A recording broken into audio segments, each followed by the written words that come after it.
Ladies and gentlemen, please welcome the former mayor of New York City, the Honorable Rudy Giuliani.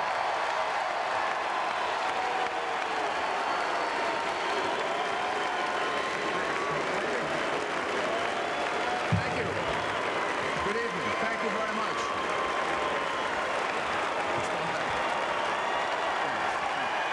Thank you. Thank you. Thank you very much. Thank you very, very much. Thank you.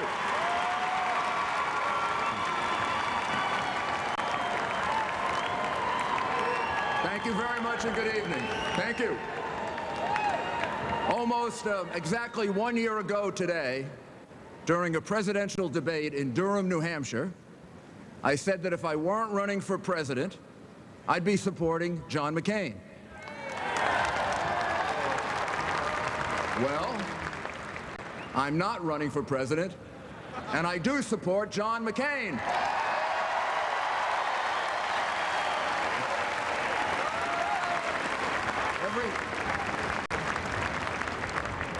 Every 4 years, we're told that this presidential election is the most important in our lifetime. This year, with what's at stake, 2008 is the most important election in our lifetime, and we better get it right.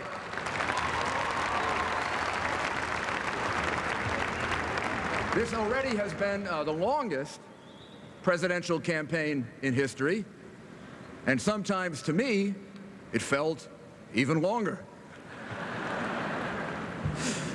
The American people realize this election represents a turning point. It's a decision to follow one path or the other.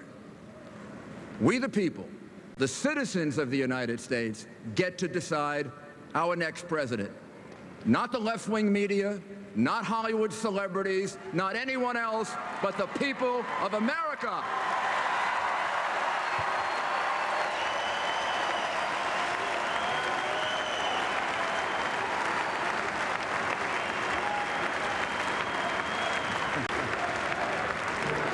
That's right, USA.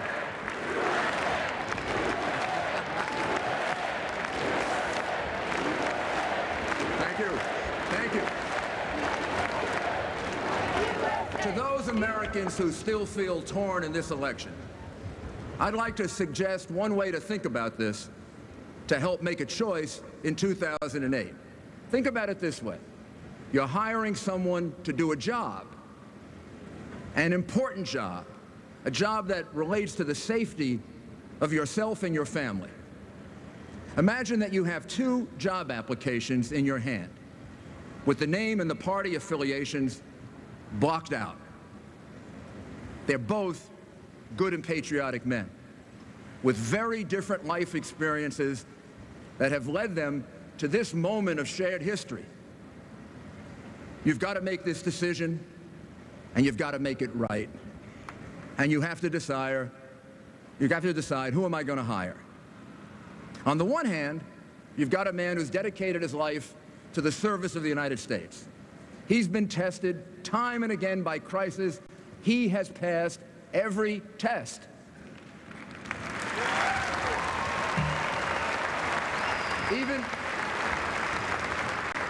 Even his adversaries acknowledge. Democrats, Republicans, everyone acknowledges that John McCain is a true American hero.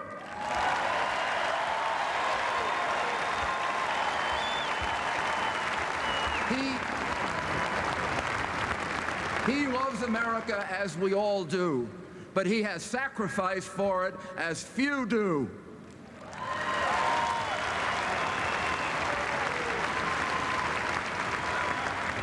As a young man, he joined the military, and being a Top Gun kind of guy, he became a fighter pilot. He was on a mission over Hanoi when his plane was shot down. He was tortured in a POW camp, but he refused his captor's offer of early release because this is a man who believes in serving a cause greater than self-interest, and that cause is the United States of America. America comes first.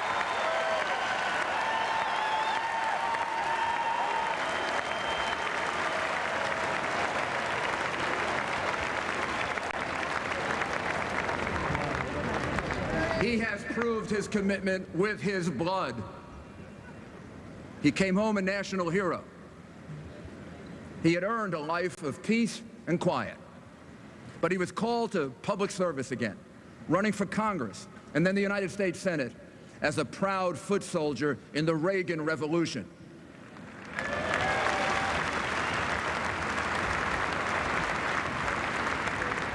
His principled independence never wavered. He stood up to special interests. He fought for fiscal discipline and ethics reform and a strong national defense. That's the one choice. That's the one man. On the other hand, you have a resume from a gifted man with an Ivy League education. He worked as a community organizer. What?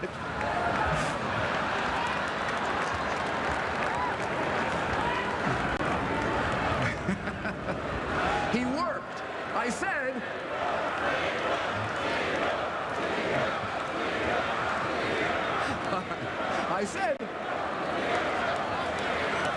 okay. Maybe this is the first problem on the resume. He worked as a community organizer. He immersed himself in Chicago machine politics.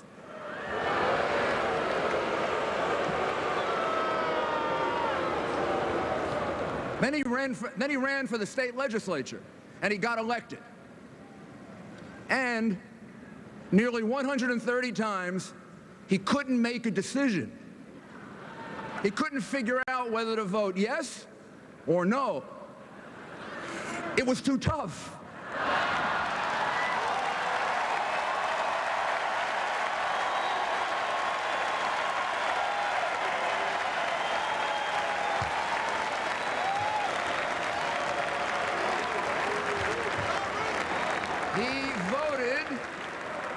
He voted present.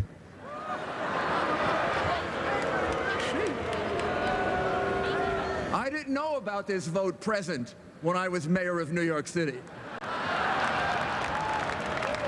Sarah Palin didn't have this vote present when she was mayor or governor. You don't get present. Doesn't work in an executive job. For President of the United States, it's not good enough to be present.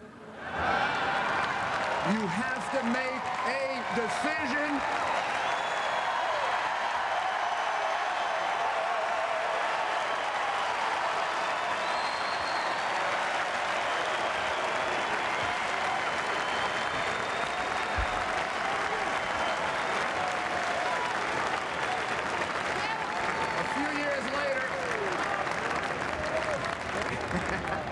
A few years later, he ran for the U.S. Senate.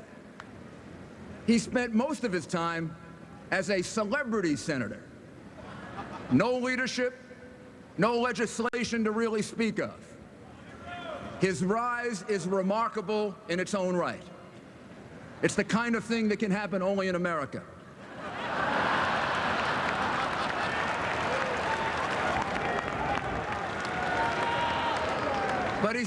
But he's never run a city, he's never run a state, he's never run a business, he's never run a military unit, he's never had to lead people in crisis.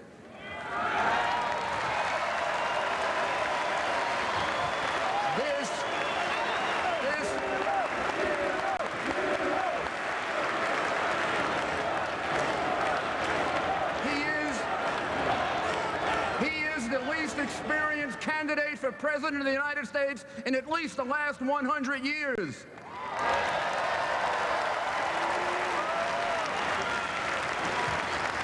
Not a personal attack, a statement of fact. Barack Obama has never led anything, nothing, nada,